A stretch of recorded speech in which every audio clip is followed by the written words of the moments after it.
Hey everyone, and welcome back. Today, we're digging into one of the sweetest legends in American history, Johnny Appleseed. You know the image of smiling, barefoot wanderer with a pot on his head, handing out apple trees just because he's a nice guy. It's a classic frontier fairy tale. But what if the real story is even better? What if he wasn't just kind, but also incredibly smart about how the American frontier actually worked? His real name was John Chapman, and he lived when the United States was rapidly expanding west, for the families moving into these new, unpredictable territories. Survival was everything, and that meant having crops that would last. This is where apples became critical, but not for snacking. Most apples back then weren't the sweet, shiny kind you find at the grocery store. They were often spitter apples, tart, hard, and perfect for making hard cider or for preserving. Apples were useful. They could be stored for winter, turned into valuable goods for trade, and they helped turn a risky settlement into a permanent home. Now, here's where the myth and reality really split. The legend says Johnny wandered around, randomly planting trees for strangers. The reality is much more strategic. He often created nurseries on purpose. He'd travel ahead of settlers, find a great spot near a river or a trail, fence it off to protect the young plants, and sow apple seeds in neat rows. Then, he'd move on and return later.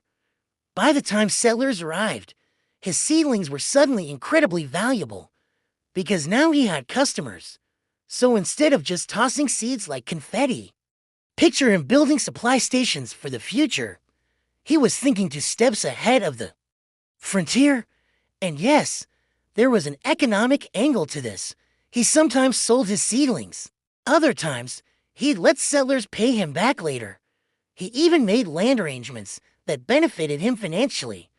But this doesn't make him a greedy villain. It makes him a realist. He wasn't just a tourist in the wilderness. He was trying to make a living in it. And you don't survive for decades out there by being careless. This is the part people often miss. Helping your community and helping yourself can be the exact same action. Planting nurseries helped new settlers establish themselves, and it helped him sustain his life's work. The pure saint version is a nice story, but the smart operator version actually explains how he kept going for so long. Another detail that gets lost in the cartoon version is that Chapman wasn't just an apple guy. He was deeply religious and saw his travels as part of a spiritual mission. He shared stories, teachings, and his unique worldview wherever he went. So he wasn't just spreading apple trees. He was spreading ideas. So why did the pure kindness myth become so popular? Because it's a perfect American comfort story. It paints a picture of a gentle wanderer and a nation growing without any conflict or hardship. It makes the frontier feel wholesome and harmless, built on generosity instead of hard labor and constant risk. But I think the truth is way more inspiring because it's more human. Johnny Appleseed wasn't a magical saint floating through the wilderness. He was a tough, creative, and forward-thinking person who understood what new communities needed before they even got there. He was kind in a practical way and generous in a strategic way. He was a rare mix of idealism and logistics, someone who believed in people, but also believed in a plan. So next time you hear the name Johnny Appleseed, don't just picture a nice guy in a funny hat. Imagine a one-man startup traveling the frontier, building nurseries like long-term investments, and helping turn settlements into permanent towns.